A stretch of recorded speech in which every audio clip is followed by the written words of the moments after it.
Da sunan Allah mai rahama mai jin kai. Jarumin maza na marubuciya Nabilan Silab Antin S&S.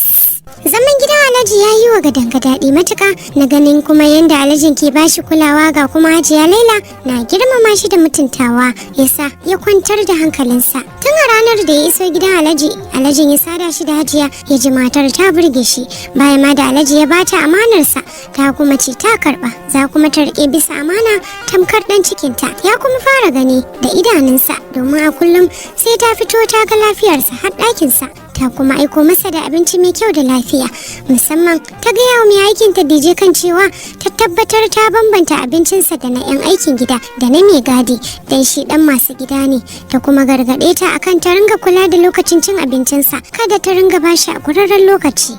Gadanga bai yi gidadanci da kuma bakunta ba dan sosai ya sake a gidan ya kuma kulla abota da Mamuda mai baiwa shuka ruwa da sauran aikace-aikace wanda wasu ke ce masa Mudi Mahamudan kenan. A koyaushe suna tare da Mudi a farfajiyar gidan kan benci suna hirar duniya. Mudi na bashi labarukan almara da ban dariya da abin da ke wakana a birni, shi kuma Gadanga yana bashi labarukan ƙauye da abubuwan da suke a gun farauta da gangin su. Jinin Mudi da Ali Gadanga ya haɗu sosai wani sa'in ma tare suke cin abincin rana ko na dare. Hankalin Gadanga a kwance sai dai kewar ƙauyen su da tunanin Zainabin sake damunsa gashi yakan ji son ya je yayi gangi ko fita farauta saboda yanda ya gaji da sama sai dai kuma ba dama don ko da wai Alhaji ya ji ba zai bari ba. Abu da yake sai masa a rai ganin yadda Khalisat ke wulakanta ma'aikatan gidan da zarar tsautsayi ya sa sun yi kuskure kaɗan to yanzu za ta yi kansu da faɗa har ma ta bori akan sai an cire mutum a bakin aikinsa an kawo wani. Masu girki kuwa ta canza su ya kai sau 5 daga dawowarta daga Turai. Dije tana kiyaye ka'idojinta akan kare take yi mata komai jiki na bari ba ta yarda ta kuskure tana mata biyayya fin yadda take matar gidan ma. Hajiya Laila mace mai hakuri magana bata dame ta ba sai a yaba akan idanta amma da kyar za ta tanka baya ma abin da zai jawo mata bacin rai. Tana da gudun magana da kafa sau da yawa in Khalisat ta yi ba daidai ba to ba fa ta iya tsawartar mata yan har dajin tana gudan yanzu ya hauta da fada yana cewa an takura mata shi kam a bar masa yar lele ta sake a gidan ubanta dan gidan ba na wani bane nashi ne duk da abin na kona mata rai bata nuna masa sai dai ta ja bakinta ta shiru. Hakan ne ya ƙara shagwaba Khalisat da sata a hanyar taɓarewa. Khalisat yarinya ce mai girman kan tsiya ga rashin ganin girman na gaba da ita ko da mutum ya haife ta ne mahaifinta kawai take ragamawa. Mominta ma dole take barin abin saboda ra'ayinta bai mata ba tana barin ta ne dai a dole. Gata da faɗin ran tsiya Khalisat din gata da kishi mai tsanani don ko kaya ta sako ta zuciwa ta ga mai irin kayan to daga ranar ta bar shi kenan. Don haka ne ma ta fi saka English West masu kama jiki kuwa saurayinta ɗaya da take matuƙar so mai suna Safaras wanda suke matuƙar son juna da nuna juna soyayya. Tun a school suke tare a ƙasar Turai a tare suka gama school ɗin. Shi ma ɗan Najeriya ne amma mazaunin Kaduna ne iyayensa masu kuɗi ne babansa ne mataimakin gwamna. Safaras yana son Khalisat amma son ta yafi nashi yawa domin shi yana da 'yan matarsa a ɓoye suna shana wanda bata san hakan ba. Ita kuwa bata da kowa bata yarda ta haɗa sunsa da na kowa amma fa irin soyayyar da suke yi kare baya tona ba yanda suke gudanar da soyayyar su a Turai da suka dawo ƙasar su ma ba su canza ba a gaban kowa za su rungume juna su yi kisin ba su jin kunyar kowa. Kanta kuwa ta bashi ya fa kirga tamkar ma'aurata suke zamantakewar su duk sati 2 ko 1 yake zuwa Kano ya sauka a hotel ya yi kwana 2 a tare da ita amma ba ta kwana duk dare za ta dawo gida. Tana da ƙawa mai suna Kairat wacce suka haɗa a shafin yar manya ce ita ma dan da bodyguard take yawo babanta kusa ne a ƙasar nan. Kairat yar ƙarya ce ta bugawa a jarida ba ta mu'amala da 'ya'yan talakawa ba kuma ta soyayya da ɗan talaka ga izza da ji da kai dan ma da abin zaune suke akan benci suna hirar su hankali kwance ga dangana baiwa Mudi labarin Zainabinsa da yanda take son sa take masa biyayya da kuma labarin abin da ya kana na dukan da ya mata na rashin sani da ya faru yake bashi. Sun tsunduma a hirar tasu su ta zo kansa ta tsaya tana kaɗa mukullayen mota. Riga da wando ne na Pakistan a jikinta, kanta ya sha attach har baya, ta yane shi da siririn gyale. Ta buga musu tsawa, wani irin wawaye ne ko ana muku sallama kuna shashanci? Nan majalisa ce da za ku kafa sansanin hira? Ta nuna Mudi da jikinsa ke tsama, ya sadda kansa ƙasa cikin biyayya ya ce, ki yi haƙuri ranki ya daɗe ba mu ji bane. Ta nuna shi da ɓacin rai, kai rufa min baki kafin na sallame ka daga aiki. Maza tashi ka kai ni unguwa tunda Ili direba baya nan. Mamuda ya tashi da rawar jiki ya nufi motar da za su fita da ita. Har ta juya za ta bar gun sai kuma ta juyo ga Ali Gadanga ta ƙare masa kallo na raini kana ta ce, me sunanka? Yi mata banza sai da ta ƙara tambayarsa kana ya buɗe baki da ƙyar ya ba ta amsa. Ali Gadanga ta ce, in ma da mangane ni ba ruwana da wani gadangarka, doka zan kafa maka kuma dole abi. Ali ya karkata kai yana kallanta cikin sana. Kana ji ko? Daga yau a daina zaman majalisar nan, ka kama wani aiki a gidan nan, ba za a ci da kai a banza ba, in ba haka ba kuma isa a mai da kai ƙauye. Ran sai ya kuna ya miƙe tsaye nuna ta da yatsa. Ki iya bakinki, maza bisa kanki, karamar alhaki kawai wacce bai fina matse ki ammata ta ba mara kunya. Ta yi wa kansa da hargagi tana faɗin, ni kake gaya wa haka? Wallahi yau sai na nuna maka kuranka, zaka san ka taɓo ni, zaka bambance matsayina a gidan nan, wallahi sai ka koma ƙauye, dan akuya kawai. Wani Mudi ya ta matsa mata, ta juya a fusace ta yi gaba tana faɗa. Mai gadi ya wangale gate da sauri, dan akuya sunan ya tsaye masa a rai, ya ciji yatsa. Babu wanda ya taɓa gaya masa wannan kalmar mai zafi sai ita, kuma dole sai ta gane kuranta, sai ya nuna mata akuyanci, sai ta yi dana sannan faɗa masa haka. Ali Gadanga yana nan zaune ransa na masa suya, ya kasa ya tsare yana jiran dawowar su Khalisat don ya ɗauki mataki a kanta. Yau mai raba shi da ita sai Allah zai yi mata hukuncin da zai sa ta yi shakkun kowane ɗa namiji, yadda ko da wasa ba za ta sake kallon ƙwayar idon wani namijin ta sake kiransa da ɗan akuya ba ko da ƙaramin yaro ne. Har gajiya yi da zaman dan sun fi awa ba su dawo ba, ya haɗa kai da gwiwa yana tunano ƙarshen maganganun da suka yi da innarsa. Gadanga dan Allah ka zub da waɗannan halayen naka, ka canza da masu kyau waɗanda za a yabe ka ko bayan ranka. Ka kasance mai haƙuri a ko'ina a duk abin da aka yi maka, ko da kai ne da gaskiya ka ringa koyi da halin ma'aikin Allah. Ko da mutum ya taƙale ka ne, ka ringa danna zuciyarka, kada ka zama kumarshi sarkin faɗa, ka zama salihi ga dangana. Ya jawo ta ajiyar zuciya, tabbas ya kamata ya fara jin maganar innarsa ko dan ya zama mai faranta mata da yin alfahari da haka. To amma ba zai iya barin Kalisa ta ci abinci a kansa ba, ko zai haƙuri akan komi, to banda wannan ba zai ɗauki rainin ta ba. Jiya yi an dafa masa kafaɗa, ya ɗago kansa da sauri ya dubi Mamuda da mamaki ya ce, ya na ganka kai kaɗai, ina shaidaniyar yarinyar take? Mudi ya murmusa ya ce, bari kawai na baro ta can gun watsewarta. Watsewa kamar yaya? Kana nufin ka ce min karuwa ce? Da sauri Mudi ya rufe masa baki yana wagen bayan su gudun kada wani ya ji su. Bari faɗin haka kada a ji ka, yar masu gida ce ko me za ta yi ba mai kallon haka. Gadanga ya ce, to ina ka kai ta kuka daɗe hakan? Mudi ya ce, ai da fitar mu ta yi ta faɗa ita kaɗai, ina jin ta kamar ta ci babu, ni dai ko kallon ta ban yi ba, kada ta huce a kaina. Shan ta gaji ta kira dadinta ta gaya masa yadda kuka yi, tana kuka. To ban san dai me ya ce mata ba, da alamar rarrashin ta yi. Filin jirgi ta sa na kaita, muka ɗauko saurayinta da ya je wata samina can. Mun sha jira kafin saukar jirgin nasu, hotel na kai su na baro su a can ita da shi. Gadanga ya zabara ya ce, hotel fa kace?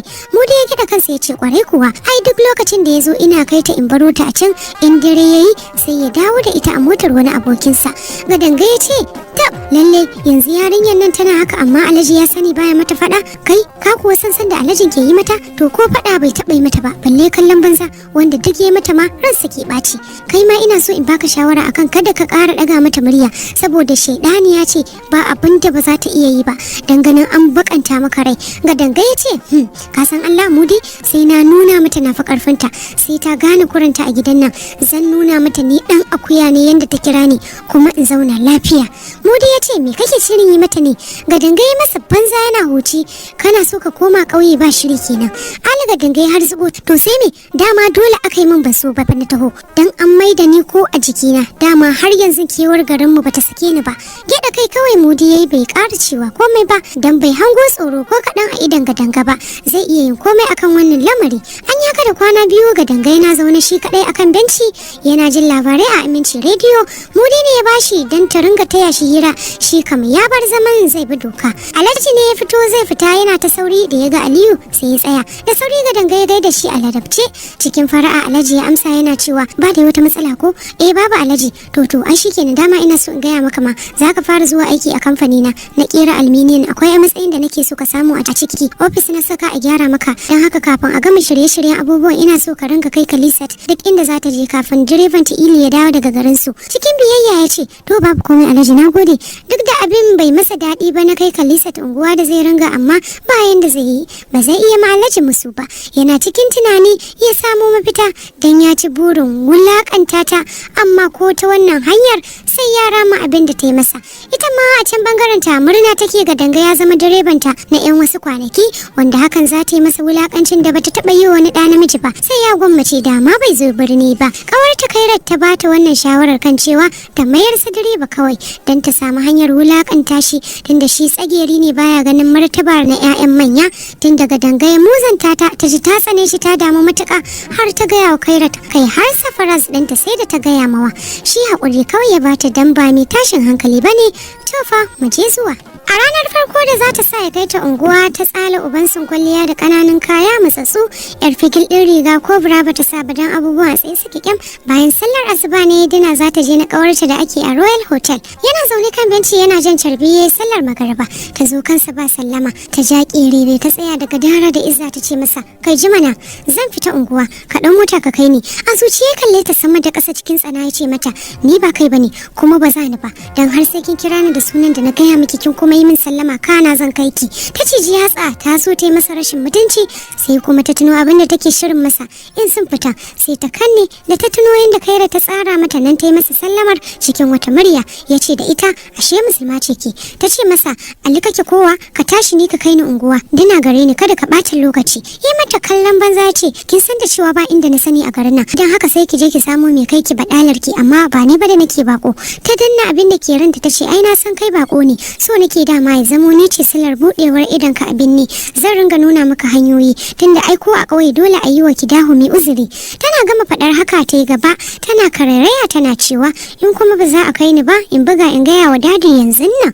Jin ta sako babanta a ciki yasa ya miƙe ya bi bayanta yana ayyana abubuwa da dama da zai wa yarinyar nan a rayuwa na gyara mata zama dan ya huce a ransa. Da yake alga danga gwani ne a iya tukin mota dan yana taba tuki na manyan motoci da yar burbur da a kura a ƙauye sai tukin motar bai bashi wahala ba amma a hankali yake tukin tamkar dan koyo. Tana baya tana waya da gwarzonta Safaras takalminta coge ne mai tsini sosai mai igiyoyin nan dan waje ta dau kafa daya ta saka masa a kafadarsa ta ci gaba da yin wayar ta hankali kwance. Da danga bai kula ta baya ci gaba da tukin sa da ta ji bai magana ba sai ta sauke kafar ta tana waya da karfi dan ya ji gani nan zuwa kawata muna gab da isowa gon ni kun tare kenan a'a ina ba ni nake tukin ba wani ba kauyen direba na samu bai wani kware a tukin ba da yake bai saba shiga irin tsala-tsalan motocin nan ba a hankali yake tukin sa kawai dai hakuri nake dan baki ji motar ba kawata sai tsami take. To ban sani ba dai ko kwari ne suka mutu a cikin motar ko kuma an dade ba a yi wanka ba ne. Ya taka birki da sauri zancen ta yadda kirjin sa ya kasa jurar abin da take masa a fusace ta ce masa kai me hakan an ce maka mun zo gurin ne. Ya juye kalle ta a fusace da fuska irin ta zakuna take ta shiga taitayinta amma bata nuna tsoron sa a fuska ba. Ki iya bakin ki in ba haka ba in nuna miki kalata mara tarbiya kawai. Ta zuciyo ta yi kansa da hayaniya da fada kamar wani danta wallahi kai kadan ka wulakanta ni wace kala gare ka banda wacce ban sani ba ta kauyanci kai baka isa ka daga min murya ba in kyale ka. Ya fege motar ya ta sharara gudu kamar sakifa hanjin cikin ta sai da suka motsa dan tsoron da ta shiga da sauri ta dakatar shi ka tsaya an zo. Ya ja birki da karfi ta nuna masa kwanar da zai sada su da hotel din yana tsayawa ya hango yan mata sun yi su biyar suka nufo su da yanga da yauki da alamar su ma yan jiji da kai ne. Ta bude murfin motar ta fito tana yatsuna yayi babbar yarinya sai kin yi ko garin ba kowa dole a biki a zauna lafiya. Suna mata wannan kirarin suna shewa da tafawa junan su shi kam kallon su yake yana Allah wa dare a ransa na ganin irin shigar banzar da suka yi ta rashin tarbiyya kowace ta saka kaya na asha babu tsari. Kalisa ta kalle shi a wulakanci ta ce masa ka dawo karfe 10 dare ka dauke ni kada ka sake ka wuce hakan. Bai ko kula ta baya ja birki ya tayar musu da kura ya bar gurin ya bar ta da cizon yatsa Allah ne ma ya taimake shi da kirin iya gane hanya ya dawo gida ba tare da ya sha wahala ko ya bata a hanyar ba. Tabbas zai nuna wa Khalisat shi din dan ƙauyen ne yanda ta faɗa, domin ya ci alwashin sai ya mata wulakancin nan ba da dadewa ba, dan ba zai bari ta ɗan lokaci mai tsayi ba tana masa hakan a gaban mutane, san ba zai iya jura ba. Ita kuwa ranta ne ya so su na ganin yanda ya mata babu wani biyayya na shi din makaskancinta ne a gaban ƙawayenta, yi mata haka tabbas za ta gyara masa zama. Hankalinsa kwance baccinsa ya mamance da wani koma ɗauko Khalisat a hotel, bata isa ta sa shi ya koma ba, Alhaji ne kaɗai zai masa gadara da dole. Ita ko tana can da aka tashi ranta ɓaci har 10:15 bai dawo ɗaukan ta ba, gashi an kusa watsewa. Ta yi ta duba lokaci tana cizar yatsa, lalle wannan ɗan kansa ne da alama za ta sha wuya da shi kafin ta lankwasa shi ya zama bawanta. Ta ji ina ma Mudi ta saka da tuni ya zo ɗaukan ta, dan dai tana da ƙuduri a kansa na ɗaukan fansa ne. Allah ya taimaka mata, saurayin ƙawarta Libina ya zo ɗaukan Libinan nan, ta yi musu dabara ta ce su ajiye ta a gida, an taɓa ɗaukan ta mota ta lallace a hanya. Ko da ta shigo gida ta hango kofar ɗakinsa a rufe, ta tabbatar yana ciki da alama ma bacci yake, wato da biye mata hakan kenan. Ta yi nufin ta bar shi zuwa safe ta haɗa masa sharrugun dadi, amma sai wata zuciyar ta ayyana mata mugun abu a kansa, gara ta shiga ɗakin kawai ta fara zazzaga masa rashin mutunci ko ta huce. Yana kwance har ya fara bacci ya ji an buɗe masa kofar ɗaki, an shigo da ƙarfi babu ko sallama. Ƙarar yanda ya ji an bugo kofar ɗakin ne ya tayarsa da sauri, muryar Khalisat ya ji tana masa hargowa aka. Kai ba ƙauye ki dahumi, uban waya hana ka zuwa ɗauko ni. Ransa ya ɓaci, ya so ya ce mata ubanki ne ya hana ni dawowar, to amma yana daraja mahaifanta, gara yau ya koya mata hankali tunda ya samu babbar dama ta kawo kansa ɗakinsa, gara ya koyar ta darasi ta hanyar babbar illar da zai mata a rayuwa a yau. Ya sa ƙarfinsa ya fisgo ta jikinsa, ya riƙo ta ya kwantar ta, ya danne ta da damatsansa, ta ku kasa motsawa, ta shiga firgici, idanunta ya raina fata domin gabanta ne ya faɗi, tsoronta dai kada dai ya amfani da ita da wannan ƙazamin jikin nasa. Ta buɗe baki da nufin yin ihu, ya toshe bakin nata ya haye kan ruwan cikinta. To masu sauraro, a nan za mu dakata ta cikin wannan zazzafin littafi mai faɗakarwa da kuma nishaɗantar da ku masu sauraro, wato jarumin maza na marubuciya Nabilan Silaf, wato Aunty S&S, ta cikin wannan zazzafar tasha da muke karanto muku Signifro Novel TV, wanda muke ƙara tunatar da ku dai masu sauraro akan ku danna mana subscribe, liking da comment tare da lasa alamar ƙararrawar sanarwa domin samun sababbin shirye-shiryenmu da zarar mun ɗora. Mun gode.